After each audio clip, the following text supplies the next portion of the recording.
Salut tout le monde, c'est Zabou de Sleeve Me, j'espère que vous allez bien et on se retrouve aujourd'hui pour une vidéo deck profile sur, comme vous avez vu sur la miniature, Blue Doflamingo. Alors, on va voir dans un premier temps l'aspect théorie avec la présentation de la decklist et juste après une partie plus pratique où je vais vous montrer quelques games que j'ai pu record et que je vais commenter par-dessus, vous expliquer certains choix que j'ai fait. Et que ce soit du coup une victoire ou une défaite, vraiment peu importe, le plus important c'est que vous pouvez comprendre un petit peu le potentiel du deck. Et n'hésitez pas à du coup déjà vous abonner, mettre un pouce bleu et dire en commentaire ce que vous avez pensé du coup des parties que je vous ai enregistrées. Si vous êtes d'accord, on pourra départager ça dans l'espace commentaire, il n'y a pas de souci, moi ça me fait plaisir. Peut-être que j'ai fait des erreurs que j'ai pas vues, peut-être que j'ai pu vous apprendre quelque chose, en tout cas pour moi c'est tout bénef. Ça me fait plaisir, en tout cas, c'est ça. Et on va commencer tout de suite. Alors, Doflamingo, qu'est-ce que c'est? C'est un leader qui existe depuis la première sortie du jeu et qui récemment domine la méta et est considéré comme un deck tier S. Quel est le principe du deck? Donc, Doflamingo, c'est un leader qui, lorsque vous allez lui attacher 2 dons et lorsque vous allez attaquer, vous allez devoir payer un don en plus et ensuite vous allez révéler la première carte de votre deck. Si cette carte est un 7 empereur des mers et qu'il a un coût de 4 ou moins, vous pouvez l'invoquer spécialement sur votre terrain en reste. Donc dans l'idée, littéralement, vous allez remplir votre deck de 7 empereurs des mers qui ont un coût de 4 ou moins pour avoir le maximum de targets possible. Et en gros, ça vous permet justement de ramener des unités qui de base coûtaient 4 pour 3 unités. L'idée, c'est vraiment de flou d'un board et sur le long terme asphyxier votre adversaire. C'est aussi ce qui est important, c'est de savoir anticiper et de réguler le top deck. Et grâce à ça, ça vous permet de faciliter votre jeu et d'être plus à l'aise avec ça. Pour ça, pour réguler et anticiper les premières cartes au-dessus de votre deck, vous avez accès à Perona qui, lorsque vous la jouez, permet de regarder les 5 premières cartes de votre deck et d'ensuite les ranger dans l'ordre que vous voulez, que ce soit en top ou en bottom. Donc, idéalement, vous allez faire ça en top deck. Si vous voyez que du coup c'est des cartes que vous ne voulez vraiment pas, vous pouvez les mettre en bottom, mais du coup il faudra rejouer quelque chose d'autre pour revérifier ce qu'il y a au-dessus. Vous avez Baggy qui vous permet aussi de regarder les 3 premières cartes et de ranger ça directement dans le top, donc ça sera juste dans le top, vous n'avez pas le choix, vous ne pouvez pas mettre ça en bottom. Vous avez aussi du coup Bois Hancock qui vous permet lorsque vous la jouez de regarder les 3 premières cartes au-dessus de votre deck et de les ranger dans l'ordre que vous voulez et ensuite de donner une donne qui est en reste à l'une de vos unités ou à votre leader qui a l'attribut 7 empereur des mers. Aussi à noter que ce deck a reçu un up colossal depuis la sortie du dernier structure deck, donc avec Baggy, Trafalgar Law, Bois Hancock, donc je vous ai parlé de Baggy et de Bois Hancock, et aussi Marshall Ditich, on vous en parlera juste après. Dans le deck, vous allez aussi jouer un Sengoku, qui, lorsque vous le jouez, vous permet de regarder les 5 premières cartes du dessus de votre deck, de récupérer du coup un 7 empereur des mers. Vous n'avez pas de restriction de coût sur cette carte, et le reste, vous allez le mettre en bottom du deck dans l'ordre que vous voulez. Spécialement, je suis pas trop fan de cette carte parce que c'est pas quelque chose qui va dans l'esprit du deck de justement le réguler, ça va juste vous permettre de récupérer les cartes que vous voulez plutôt en main. Alors que nous, ce qu'on veut, c'est plutôt essayer de chercher à s'arranger pour utiliser l'effet de leader et de le rentabiliser. Donc ça veut dire qu'en gros, dans ma tête, je me dis, je vais jouer Sengoku, mais du coup, derrière, je dois encore jouer autre chose pour essayer de voir ce que j'ai au-dessus du deck et m'arranger comme je veux. Ensuite, à côté, on aura Jinbei, donc l'une des cartes les plus importantes du deck. C'est coste 4 pour 5000, et en fait, lorsque vous la jouez, vous allez pouvoir rajouter un 7 empereur des mers, autre que Jinbei bien sûr, depuis votre main et la jouer spécialement. Donc grâce à elle, vous allez encore plus accélérer la pression que vous voulez mettre à votre adversaire en rajoutant encore plus d'unités sur votre board. À côté de ça, on aura Edward Weevil, donc l'une des plus grosses unités, on va dire, entre guillemets, de votre deck. Donc c'est celui qui a un coste 4 avec 6000 et lorsque vous la jouez, vous allez piocher une carte. Donc c'est sympa, c'est un gros cogneur à 6000. C'est généralement lorsque vous la jouez, votre adversaire va vouloir chercher à vous la gérer et en plus derrière, elle vous fait piocher une carte, donc c'est assez sympa. Ça vous permet du coup de garder, on va dire, un card advantage sans vraiment du coup vous épuiser sur le long terme. À côté, on va jouer un Mihawk en x4. Donc lui, lorsque vous attaquez et qu'il a un down sur lui, vous pouvez du coup piocher deux cartes et trash deux cartes de votre main. Donc c'est assez sympa, ça vous permet de réguler ce que vous avez en main, essayer d'améliorer votre main, avoir de meilleures possibilités. Et surtout intéressant derrière, c'est que c'est une unité qui a un counter à 2K. Donc c'est assez fort, surtout dans des méta où on a des shanks qui vont être très agressifs. Savoir se protéger derrière, c'est vachement important. Ensuite, on aura l'eau, donc l'un des supports du deck, que je trouve vraiment trop forte. Pour moi, c'est l'une des meilleures cartes du deck, si ce n'est la meilleure carte du deck. Lorsqu'en gros, vous allez la jouer, vous allez... alors, dans le coup, ça dit que vous pouvez, donc vous n'êtes pas obligé. Donc le coup, si vous ne voulez pas le faire, voilà, la suite de l'effet ne sera pas résolue, mais c'est une possibilité.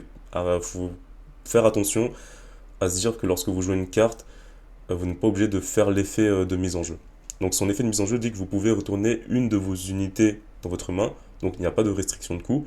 Et si vous le faites, si votre leader est un 7 empereur des mers, donc c'est le cas, vous allez choisir une unité de coût de 4 ou moins, que ce soit chez vous ou chez votre adversaire, et la renvoyer dans la main de son propriétaire. Ce qui est très fort ici, je trouve, c'est qu'elle peut se sauver elle-même. C'est-à-dire que vous pouvez la jouer, récupérer une unité dans votre main, donc idéalement tout ce qui est Perona, Baggy, Bois, enfin pas vraiment Bois, mais plus Perona et Baggy pour pouvoir les rejouer et les recycler et revoir ce qu'il y a au-dessus de votre deck. Et derrière, vous pouvez la récupérer dans votre main pour ensuite refaire son effet en boucle et recycler vos cartes. C'est ça ce que je trouve extrêmement fort. Et si besoin, vous pouvez vous débarrasser, du coup, au lieu de vous la ramener elle-même dans votre main, vous pouvez vous débarrasser en fonction de la situation d'une unité gênante ou d'un bloqueur si vous voulez chercher le létal sur ce tour-ci. À côté de ça, du coup, on aura Moria.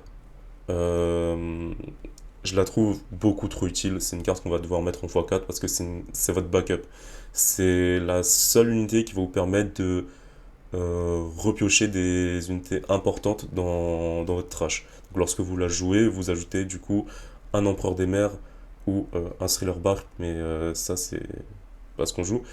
Avec un coût de 4 ou moins, et la autre que elle-même, et la renvoyer dans votre main. Donc idéalement, vous allez recycler tout ce qui est Jimbe pour redonner un côté très agressif, une Bois Hancock si vous avez envie de vous protéger, une Trafalgar Law pour recycler encore tout ce qui est Perona et Baggy et ne pas perdre votre tempo, ou même un Dracul Mihawk pour récupérer du 2K Shield, même si Baggy aussi à côté a une unité à 2K Shield.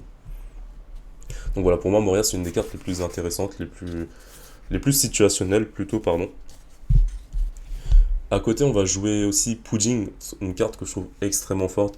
Comme dit, Doflamingo, c'est un leader qui va vous permettre de ramener des unités plus tôt que prévu et taper assez vite votre adversaire et du coup épuiser ses PV et faire en sorte que votre adversaire ait une grosse main.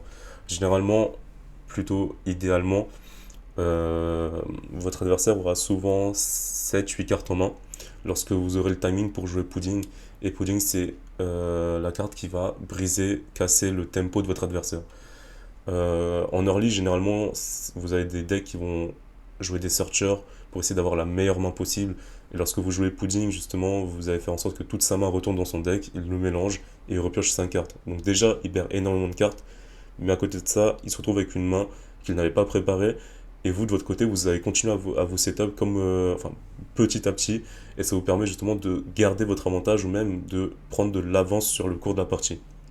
Donc voilà, pour moi, Pudding, c'est une carte vachement essentielle. À côté, c'est un K-Shield, voilà, c'est pas dégueu. Donc même si c'est une carte qui peut pas se call grâce à l'effet de vos leaders, c'est une carte qu'on va vouloir chercher très vite en main de départ. Quand vous avez régulé du coup le top deck grâce à Perona, Baggy ou même Bois Hancock, vous allez très vite vouloir la chercher dans votre phase de draw. Et franchement, c'est une carte même en late game qui pourrait toujours servir lorsque vous tombez sur des leaders qui arrivent à se refaire du card advantage ou qui arrivent sur le long terme à oui, se refaire une main. Et ensuite, la dernière carte, pardon, Marshall Ditich. Beaucoup de débats sur cette carte, enfin, pas vraiment. Beaucoup de débats à mes yeux et plus le meilleur support pour les autres. Alors, c'est-à-dire que lorsque vous l'avez sur le terrain, elle a un active main, donc vous pouvez faire une fois par tour, vous n'avez pas de restriction. Vous placez une carte de votre main sur le top de votre deck. Et ensuite, vous attachez 2 dons qui ont été rest à votre leader. Donc en soi, c'est cool. C'est très utile T2. Ça, déjà, ça vous permet de vous assurer de la carte que vous voulez call grâce à l'effet de votre leader. Et ça vous permet derrière de jouer des unités, d'être comment dire, d'être sur le long terme euh, plus rentable en termes de dons à utiliser. Donc oui, en soi, comment dire, vous aurez théoriquement sur le papier plus de dons à jouer comparé à votre adversaire comme vous pouvez les utiliser, comme vous pouvez utiliser des dons en reste. Voilà, pardon. Putain, je galère un peu, je suis désolé. J'espère que c'est clair. Mais je suis pas trop fan de cette carte. Dans le sens où vous accélérez énormément votre jeu, mais vous perdez énormément de cartes en main. Dans le sens, sur le long terme, en fait, vous allez très vite épuiser votre main vu que ça demande à mettre une carte de votre main sur le dessus de votre deck. Ce n'est pas comme si vous avez pu faire l'effort de réguler ce que vous avez au-dessus et d'ensuite pouvoir la jouer. Donc voilà, c'est discutable. Moi, c'est pas une carte que je joue spécialement. Donc voilà. Et ensuite, pour finir la decklist, vous allez jouer Gravity Blade, qui pour 7 vous permet justement de gérer le terrain adverse en choisissant deux unités, enfin jusqu'à 2 unités, pardon, de coups 6 ou moins et de les renvoyer dans le deck adverse, pardon. Et ça, c'est très fort dans le sens où ça va pas activer les effets de mise en KO. Vous avez des cartes qui disent on KO, active l'effet, nanana.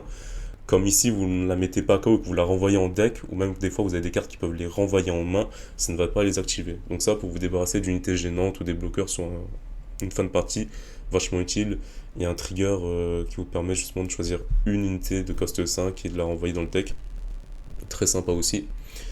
Et Perfume Fémur, qui est littéralement là pour du létal, qui pour 2 vous donnez plus 2k à une unité 7 empereur des mers, ou à votre leader, et vous allez pouvoir attaquer sans que votre adversaire puisse utiliser de bloqueur. Donc voilà. Là, c'est un peu l'idée de la decklist générale. Là, vraiment, oui, ce que j'ai mis là, ici, c'est une decklist générale. Au niveau des ratios, c'est discutable. Vous pouvez, par exemple, mettre Pudding en x2 pour rajouter une quatrième Gravity Blade, mais voilà. Vous avez le core item plutôt, que vous allez mettre en x4, ensuite les autres ratios, ça va se discuter, pardon. C'est pas une decklist que je jouerais. C'est pas la decklist en tout cas que je joue de Blood of Flamingo parce que de toute façon vous avez pu le voir, il y a écrit Blood of V1 parce que il y a une V2 et c'est plutôt la V2 que je joue et je préfère vous montrer celle-ci. Après, comme dit, vous allez voir la decklist, c'est les goûts et les couleurs, c'est discutable. Moi en tout cas, c'est juste que je serais plus à l'aise avec celle-ci. Et la voici. Alors, du coup, comparé à ce qu'on avait avant, ce qu'on a gardé, bah, du coup, c'est les Perona, c'est les baggy en x4. Ce qu'on a perdu du coup c'était le Sengoku, parce que comme dit je suis vraiment pas fan de la jouer. Je préfère avoir en permanence un œil sur ce que j'ai en top deck plutôt que de devoir jouer quelque chose d'autre derrière et perdre une énergie sur le long terme. Sur le tour, pardon, excusez-moi. Donc on garde Perona, on garde baggy, on garde le Jinbei en x4, on garde le Weevil en x4, le Gecko Moria en x4 indiscutable, j'aime énormément cette carte. Boa x4 aussi. Pudding, on l'a fait passer en x4, c'est comme dit pour moi à mes yeux, c'est une carte qu'on veut en permanence ou le plus tôt possible dans la partie. Et en fait, cette deck, bon, je pense que vous avez pu le voir très rapidement, c'est plus un Blue Doffy axé contrôle de board. Donc, Jaws x4.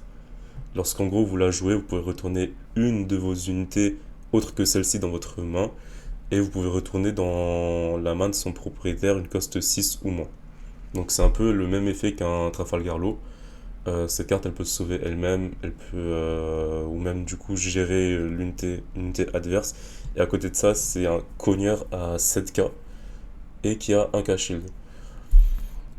On joue aussi du coup ce crocodile que je trouve assez situationnel, pardon, mais c'est surtout parce que c'est... Alors son effet on-play, on va très rarement le jouer, c'est juste que ça fait une unité, une target à call avec l'effet de votre leader à 5k, et derrière c'est un counter de k que je trouve ça extrêmement fort.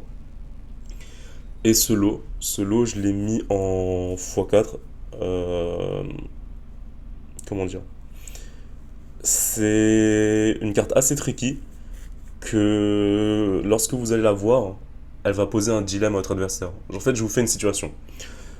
Imaginons que vous avez votre leader, vous lui attachez 2 donnes, donc votre leader est à 7000, et vous allez attaquer votre adversaire.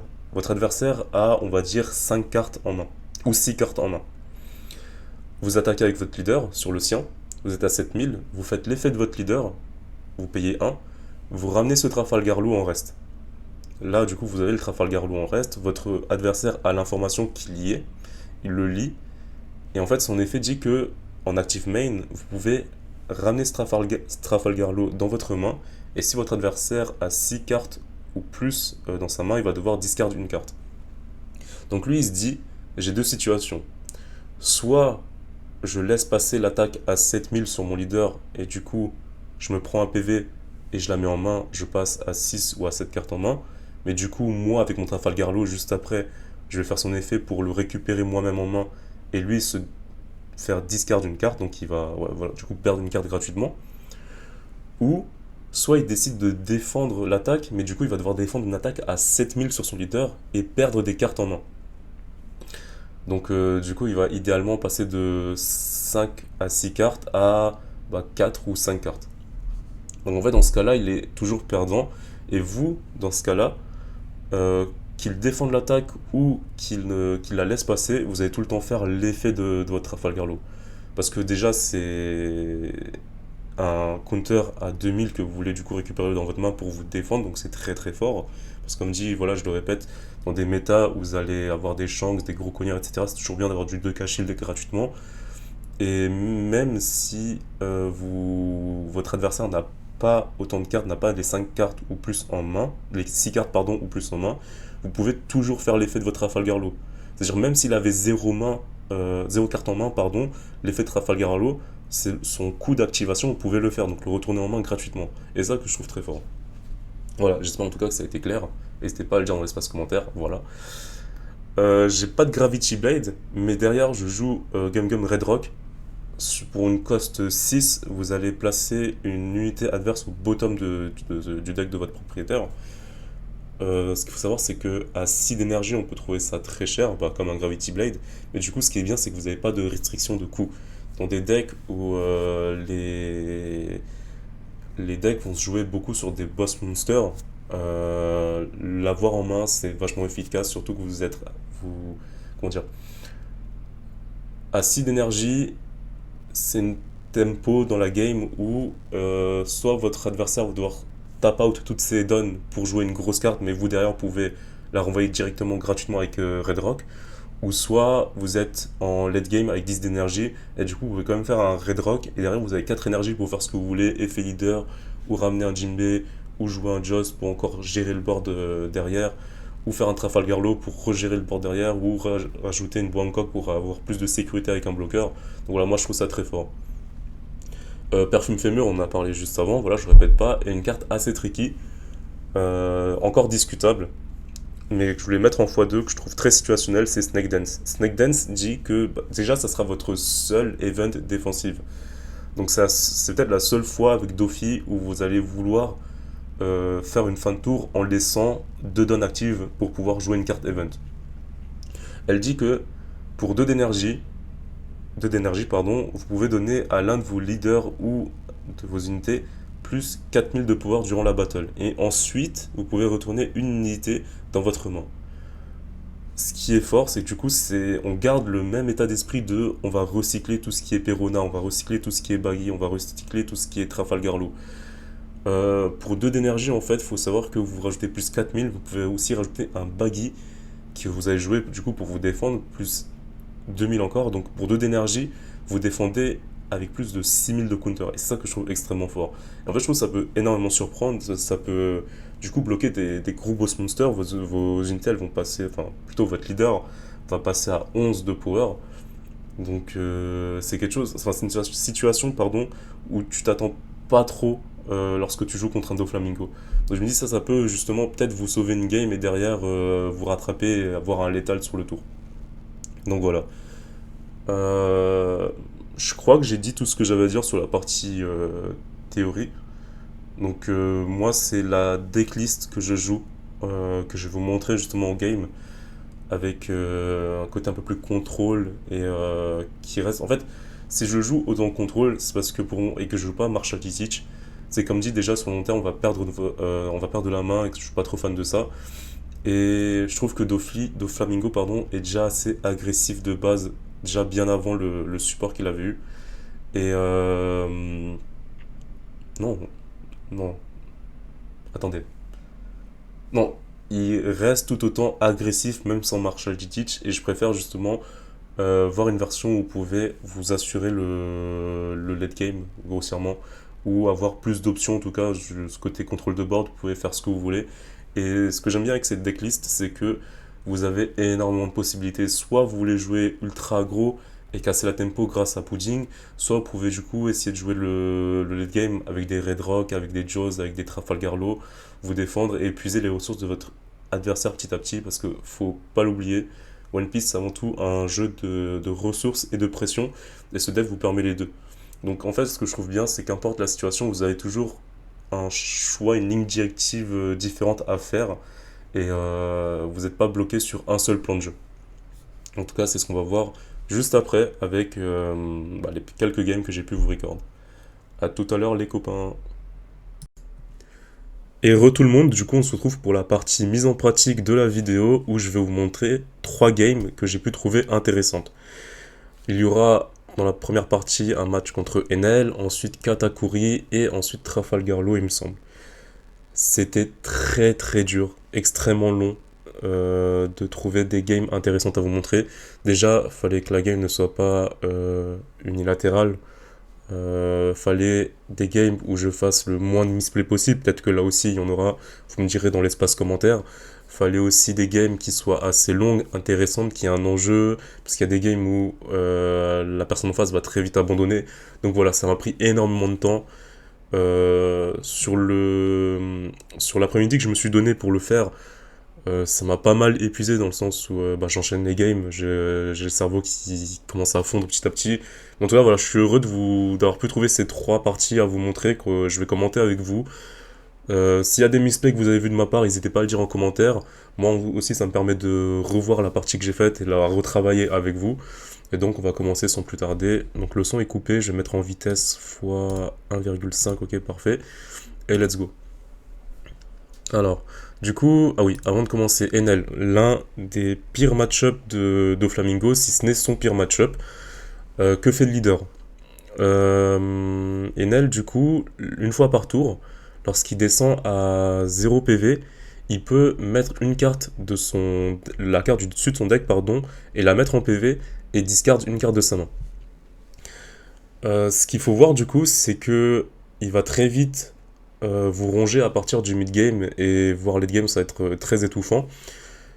Lorsqu'il sera un PV, il faudra comptabiliser de votre côté 3 attaques qui passent. C'est-à-dire que il a un PV, vous faites une attaque qui passe, il descend à 0 PV, mais il va faire l'effet de son leader, il se remet un PV, du coup la deuxième attaque va lui péter ce PV qui vient de se mettre, et ensuite il vous en faudra une troisième pour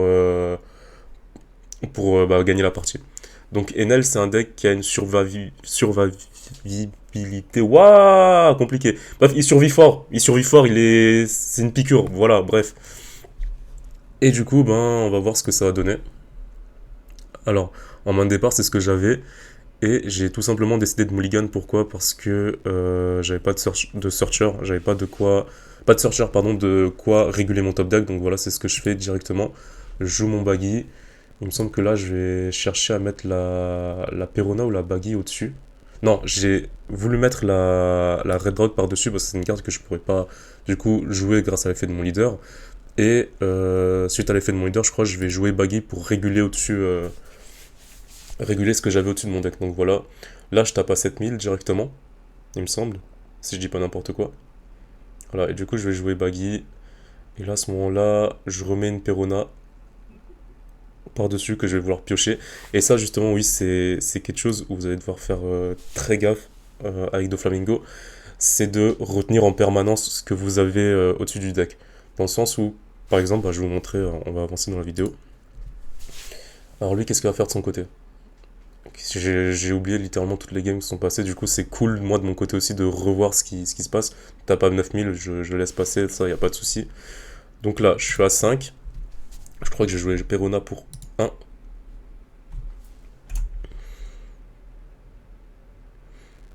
Ouais, aussi quelque chose avec Doflamingo, comptez vos énergies en permanence. Veut dire, est-ce que je vais jouer une unité de manière traditionnelle en payant son coup, ou est-ce que je vais plutôt faire l'effet de mon leader, du coup plutôt être à 3 d'énergie au lieu de 4. Euh, c'est beaucoup de gestion de ressources. Je crois que c'est... Sur le long terme, c'est assez compliqué, ça épuise pas mal. Surtout qu'en plus, pendant les tournois, vous n'avez pas le droit à des prises de notes. Donc là, ce qui s'est passé, c'est que... Alors j'avais pas joué Perona parce que je me suis dit que, comme il avait pas mis de board, et qu'il avait laissé passer la première attaque, et que Enel, c'est un leader qui a 4 PV, je voulais mettre énormément de pression dès le début. Du coup, je voulais déjà flou d'un board, et commencer à le menacer pour qu'il puisse commencer à craquer des ressources petit à petit. Là, c'est ce que je fais, je vais taper à 6000. Et des fois, j'ai pas peur de me dire que c'est pas grave si je fais pas l'effet de mon leader. Je me dis ça, je le ferai plus tard. L'important, c'est de vraiment cogner en permanence parce que on va pas sortir de l'axe principal du deck qui est d'étouffer son adversaire et essayer de le ronger petit à petit. Surtout qu'Enel, comme dit, à partir du mid-game, il va chercher à survivre, devenir extrêmement dur à faire tomber. Donc voilà, lui, il va commencer à gérer son board grâce à ses petites cartes. Là, du coup, ce qui se passe, c'est que je suis extrêmement heureux de voir une Perona. Donc on en parlait justement dans la decklist, beaucoup trop forte, qui va briser la tempo de mon adversaire. Donc je me dis, alors qu'est-ce que... Attendez, je vais juste revoir ça avec vous. Là, je dois réguler mon top. Donc je me dis que je veux coller un crocodile grâce à l'effet de mon leader. Que le tour suivant, je veux piocher la pudding pour pouvoir la jouer. Et ensuite, comme Perona me permet de regarder le top 5, j'essaie aussi derrière d'anticiper les prochaines cartes que je vais potentiellement soit piocher, soit jouer. Donc, Crocodile, on va la jouer. Pudding, on va la piocher. Snake Dance, on va la piocher. Non, on va pas la piocher, on va... Non, après Pudding, je crois que je mets Baggy devant. Parce que Baggy, je vais vouloir la jouer. Si je dis pas n'importe quoi. Ah non, j'ai laissé ça comme ça. Ouais, comme dit, je crois que je me suis juste emmêlé. Je crois que j'ai juste fait des mistakes. Je crois que j'ai juste pas voulu chercher plus loin et me dire qu'avec Trafalgar Law en main, je pouvais la recycler pour revoir derrière les cartes que je pouvais réguler au-dessus du deck. Donc là, comme dit, je continue à mettre une grosse pression. Le crocodile, on en avait parlé, je vais pas forcément faire son effet. C'est surtout un 2K shield en main pour se défendre. Là, je crois que je tape avec Jimbe et j'attends de voir sa réaction. Ah non, j'avais pas encore tapé. Et là, je me suis gardé 3 énergies pour faire encore une attaque à 5000 avec un débaggy. Ah, donc là, je le mets à 0. Là, il fait l'effet de son leader. C'est là où ça commence à devenir très très embêtant.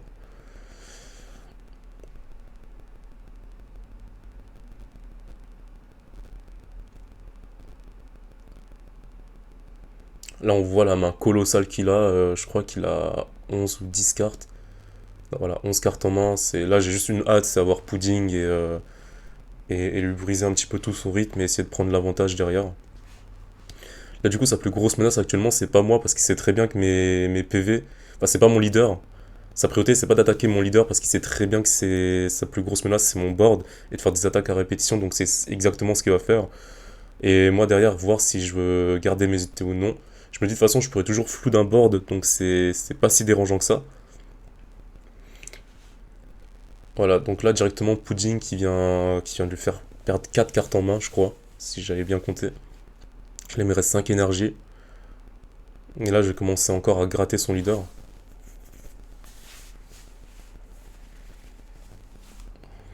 Et je pense que c'est à partir de là où j'ai commencé à très mal jouer.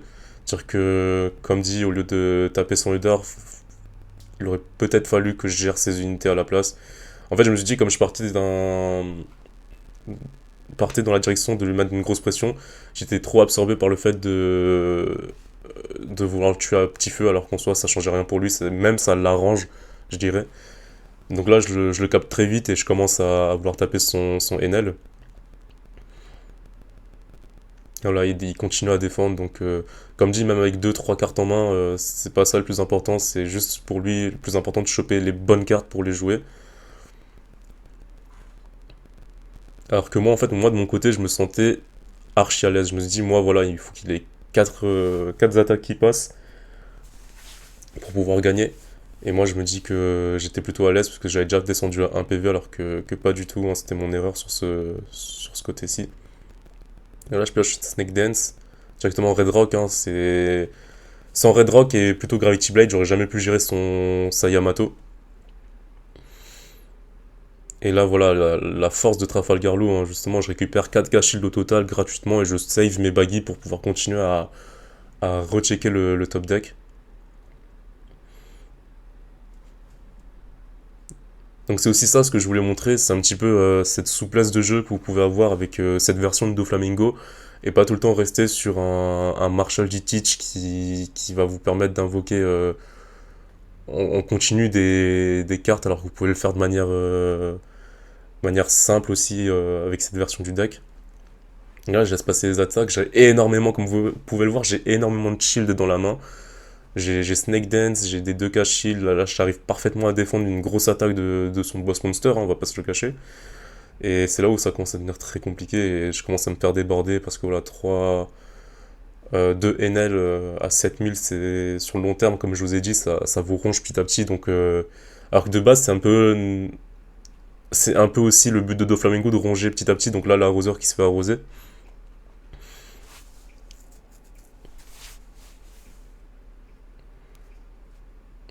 Hum, hum. Donc là, j'ai deux Snake Dance en main. Là encore, une grosse erreur, hein, j'attaque son leader, alors que je suis censé attaquer son NL, enfin sa battle. Puis il défend très tranquillement derrière.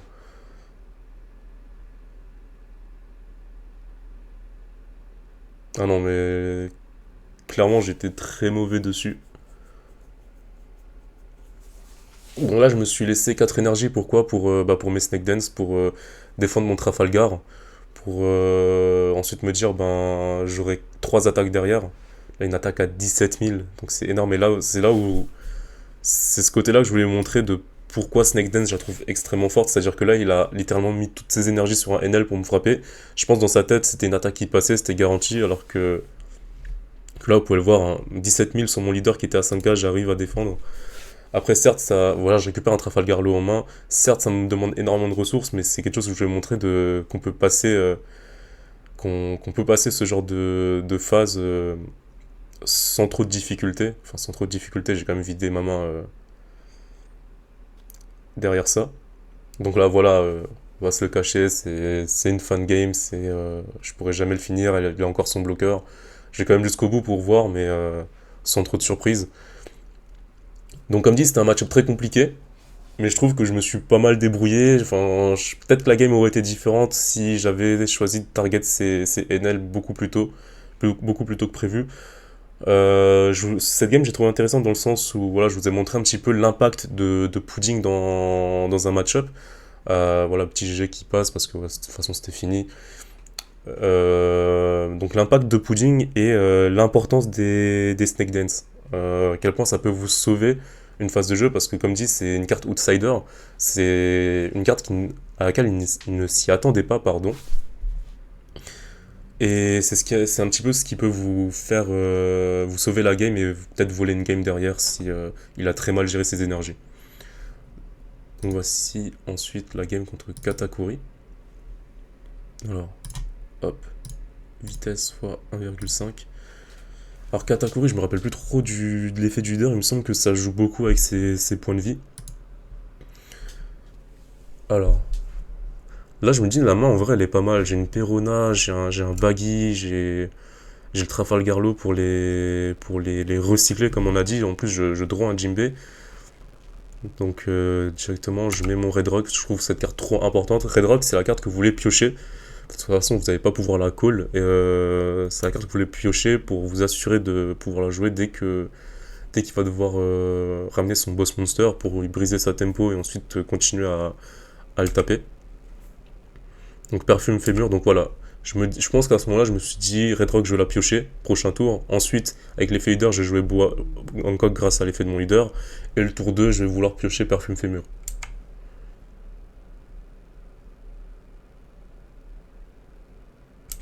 Mais qu'est-ce que je fais? On sent la fatigue, hein. Attendez. Je pioche. Je pioche Red Rock et je décide de pas faire l'effet leader. Ok. Ok, ok. Ah, ok. Je pense que ce que je vais faire, c'est que je vais jouer Jinbei directement. Oui, voilà, ok. Ah, ok, oui.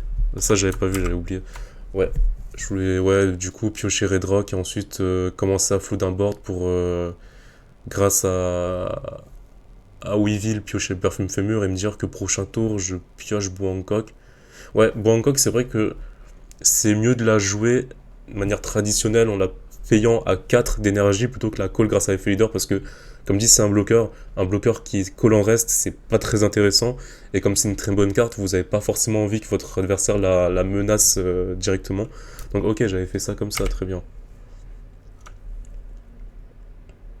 Bah, comme dit, ça fait un moment que j'avais record les games et juste fallait que je trouve le temps de monter la vidéo donc j'ai un peu oublié tout ce qui s'était passé. Mais cool du coup de pouvoir revoir ça, ça me permet de retravailler un petit peu ou voir avec à tête reposée un petit peu ce que j'aurais pu faire de mieux. Donc là voilà, à 8K, je me dis, ouais, l'attaque elle est gourmande, je pourrais pas la défendre. Donc je... Ah, j'avais pioché Jaws, oui, ok. Donc là je me dis que je... Ok, j'avais fait pudding encore une fois.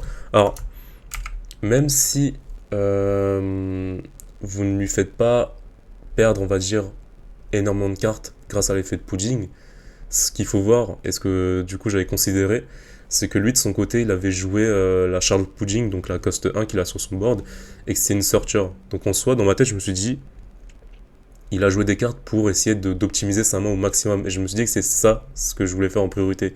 Pudding, soit c'est pour lui faire perdre énormément de cartes en main, soit c'est pour lui le déranger en lui faisant perdre les cartes clés qu'il voulait récupérer. Et c'est exactement du coup ce qui s'est passé. Donc je me dis voilà, Pudding rentabilisé.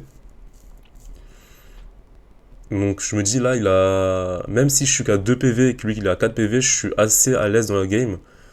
Vu que j'ai un board assez conséquent, je vais briser sa tempo. Là je commence à le gratter petit à petit. Là j'ai fait un gros misplay, enfin un gros misplay, un gros misclick. Je voulais mettre l'énergie sur mon Edward Weevil, je l'ai mis sur mon Doflamingo, je me dis bon c'est pas grave. Ça reste quand même une attaque à 6000, ça aurait pu être une attaque à 7000, puis finalement il la prend. C'est pas plus grave que ça. Là, je range un petit peu ma main, pouvoir me réorganiser, me dire prochain tour, qu'est-ce que je vais faire.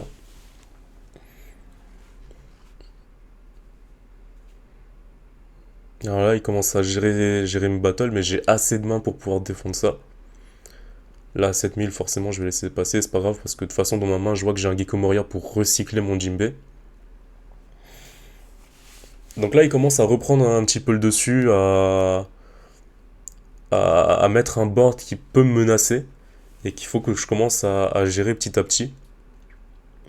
Donc là, Bois Hancock qui me permet de réguler mon top et ensuite de donner une énergie reste à mon leader. Donc ça me fait gagner une énergie au total. Voilà, j'ai encore mes 4 énergies.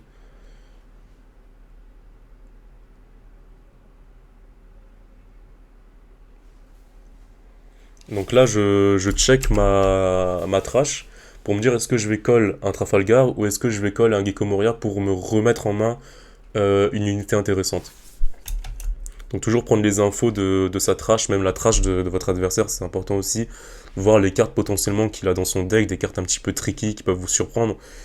C'est une info que vous avez le droit d'avoir, c'est pas une info cachée, donc juste par politesse vous demandez est-ce que je peux voir ta trash, etc. Donc là je décide de call Trafalgar Law pour recycler une Pudding et une Perona. Ah non, une Perona et je crois que je lui remets en main ah, je sais plus comment ça s'appelle, sa carte qui était reste.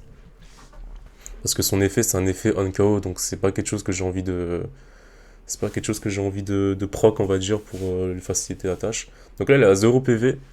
Dans ma tête, je me dis, bon, bah, j'ai accompli ma mission de lui faire une grosse pression.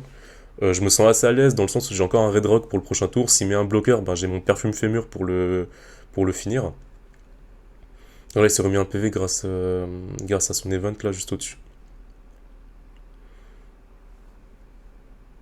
Ah, en vrai, là, je vous le dis en blanc comme ça. Enfin, je vous le dis comme ça, mais je kiffe revoir mes games. Franchement, c'est un bon exercice aussi.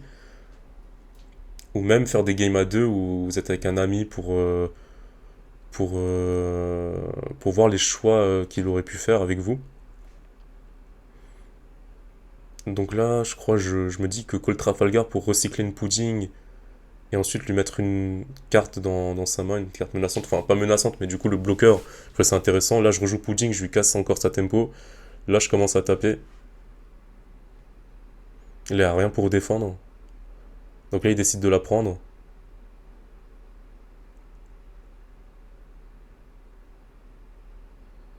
Là, du coup, je crois que c'est GG, hein. 4 cartes en main, je me dis j'ai juste à taper. Il avait rien pour défendre, rien d'intérêt. Ouais. Du coup, c'est GG et je me dis, voilà. C'est. Encore une fois la force de Pudding, la force de Trafalgar Law pour recycler ses cartes en main, pour avoir encore plus de possibilités de jeu. Je pense, voilà, comme dit, je reste sur l'idée que c'est une version de contrôle qui puisse surprendre et qui puisse du coup vous donner de meilleures possibilités sur la game. Et du coup maintenant la dernière game avec Trafalgar Law en vitesse. Est-ce que je suis en 1,5? Hop. Et voilà. Alors qu'est-ce que j'avais fait sur cette game? J'ai vraiment aucun souvenir encore une fois. Donc l'effet du leader de Trafalgar Law, c'est lorsqu'il a une donne sur lui et que le total de vos unités sur son terrain est de 5 ou plus, vous pouvez du coup révéler la première carte de vos PV. Si c'est un supernova de cost 5 ou moins, vous pouvez la jouer. Et oui, avant ça, il faut que vous retourniez une de vos unités dans votre main. Donc ouais. En soi, vous perdez un PV, mais ça vous permet, si vous savez bien jouer avec vos points de vie, savoir ce qu'il y a au-dessus, ramener des unités qui peuvent directement taper derrière, je crois. Non, il me semble pas, à part si elles ont rush. Mais ramener des bloqueurs ou des unités qui ont des effets de mise en jeu pour pouvoir réguler vos énergies, faire des tours un peu plus longs avec plus de choses à faire, grossièrement. Alors, est-ce que je l'avais mulligan? Non, je l'avais gardé, ok. Ouais, en vrai, c'est pas une main si dégueu.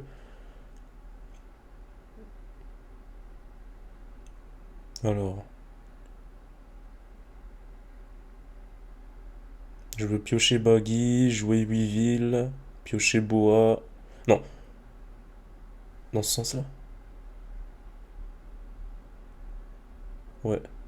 Jouer Baggy. Non, piocher Baggy, pardon. Jouer Weevil. Piocher Boa, du coup, grâce à Weevil. Prochain tour, je pioche Weevil et ensuite je joue Moria. Ok, ouais, c'était ça.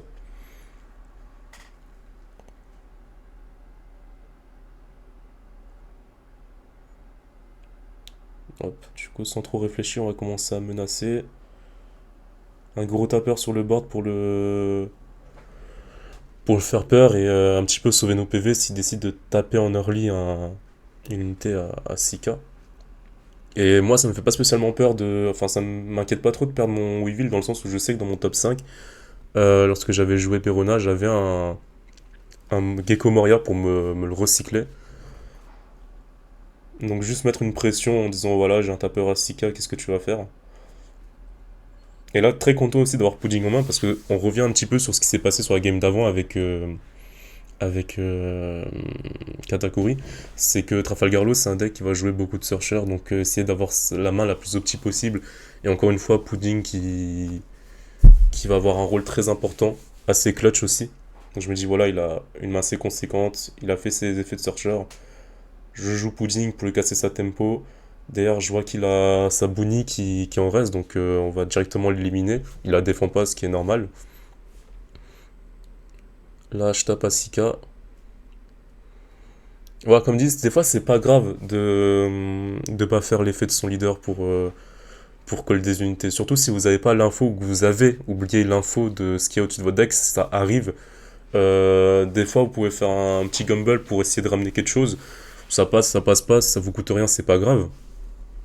Et comme dit, c'est aussi pour ça que je joue pas spécialement le Marshall Dietrich coste 2, c'est-à-dire, comme je dis là, j'aurais perdu énormément de mains si je l'avais en main, enfin si je l'avais en jeu. Qui dit Marshall Dietrich dit forcément que vous jouez Sengoku pour vouloir la chercher le plus tôt possible.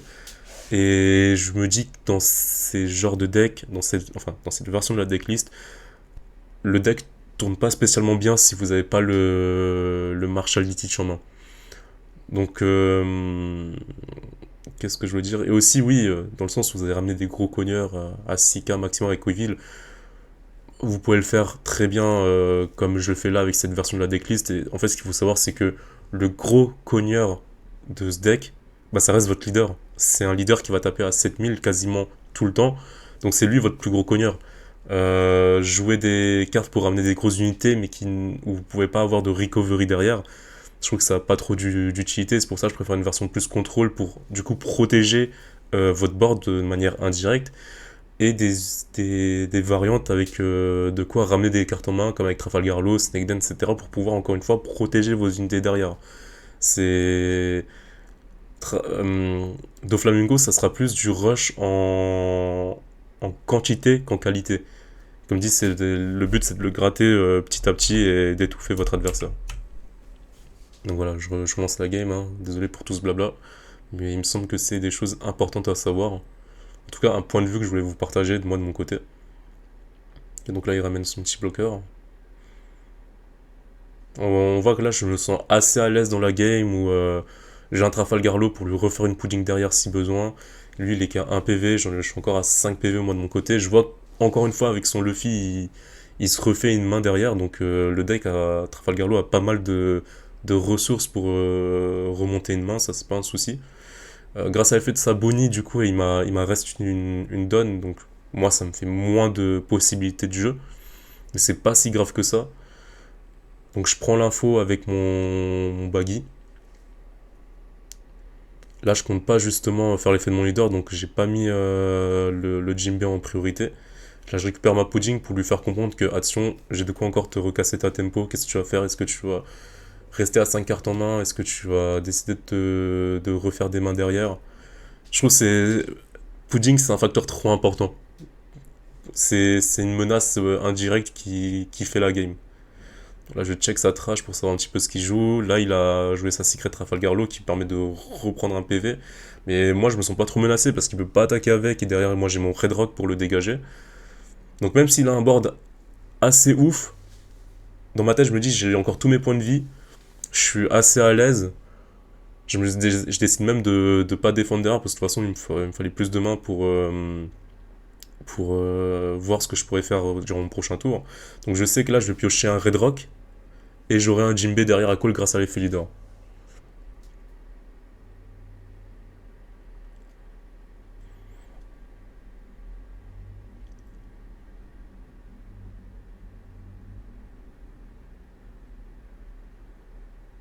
Mais que je pourrais pas faire parce que du coup, oui, j'ai oublié que j'avais pas assez d'énergie. Alors qu'est-ce que je vais faire? Je pense que je vais faire deux attaques à 6000. Ah non, une attaque à 5000 pour voir ce qu'il va faire, est-ce qu'il la défend, ok. Donc là, après, je fais une grosse attaque à 7000 sur son leader. Là, je me dis, je suis assez à l'aise, je vais directement essayer de menacer ses points de vie. Moi, il me reste encore 4 PV, je suis bien en soi. Et je me dis surtout, j'ai encore un Red Rock en main, ça fait la game de fou. C'est Red Rock x4, c'est magique, c'est un matelas de confort, c'est une sécurité, c'est comme avoir un Gecko Moria. Voilà, là je le check, je me dis qu'est-ce que je pourrais récupérer, enfin ce que je pourrais récupérer, pardon.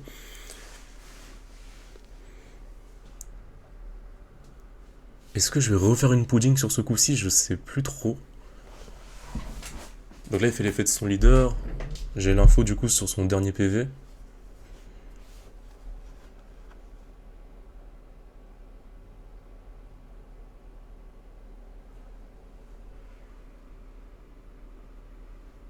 Ah, vous voyez la flexibilité de son leader, hein, ça permet vraiment de ramener tout et n'importe quoi. Alors qu'est-ce que je vais faire sur coup-ci? Je crois que je vais faire pudding en Red Rock. Là, vous voyez, il y a tellement de choses à faire. Je peux soit lui faire un Red Rock pour dégager son bloqueur et continuer à menacer ses PV, soit je peux faire une pudding, lui briser sa main et ensuite faire un Jimbe pour ensuite ramener avec Jimbe la bois en coque, donner une énergie à mon leader. Ouais, ça c'est aussi un call intéressant. Donc je suis à 10 d'énergie. Je en claque 4 pour jouer pudding, lui briser sa main. Il me reste 6 énergies. Pour 4 d'énergie, je vais jouer mon Jimbe. Il me reste 2 énergies. Grâce à l'effet Jimbe, je vais ramener une bois en coque de ma main ou un Weevil. Ici, le plus intéressant, c'est peut-être de jouer la bois en coque, parce que du coup, j'aurais pas forcément géré son board vu que j'ai pas joué Red Rock, et ça me ramène un bloqueur sur le terrain. Grâce à l'effet de bois en coque, je vais check mon top 3, donc ça va me permettre de prendre l'info sur ce que j'ai au-dessus, parce que ça faisait longtemps, je pense, que j'ai plus vu les cartes que j'ai au-dessus, mettre quelque chose qui va m'arranger, et grâce à l'effet de bois en coque, je vais mettre une énergie en reste à mon leader, et il me reste à côté 2 énergies, donc tout pile assez pour faire l'effet de mon leader derrière. Est-ce que c'est ce que j'ai fait? Pitch et dites-moi que c'est ce que j'ai fait.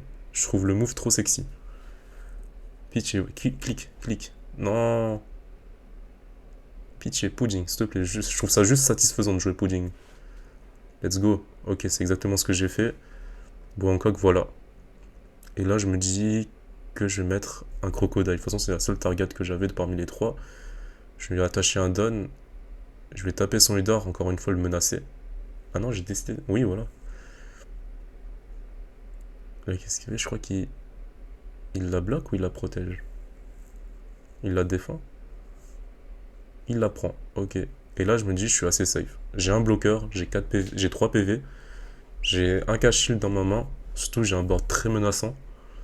Il va peut-être pouvoir soit taper mon leader, soit taper mon crocodile, mais je crois qu'il va plus taper mon crocodile. Crocodile, pardon.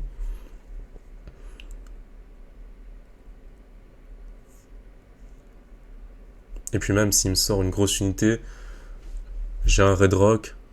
S'il tape pas avec son bloqueur parce qu'il préfère se protéger derrière, ben j'ai un Red Rock aussi. J'aurais pu aussi avoir un perfume fémur pour le surprendre. Donc là je bloque. Je dis c'est pas si grave.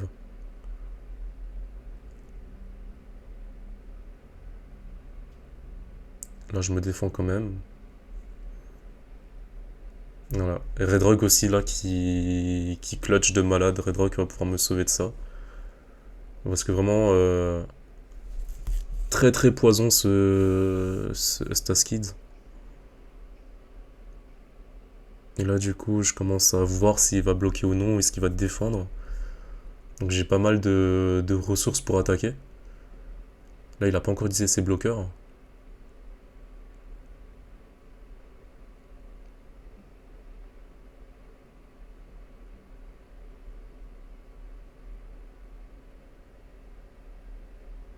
Et je me rappelle même plus si cette game je l'avais gagnée ou non. En tout cas je la trouve vachement intéressante. Est-ce qu'il va bloquer? Normalement il est censé bloquer avec Trafalgar Law. Parce que je suis à 5, son lot il est à 6, mais ok, bon il a défendu. Oups, excusez-moi.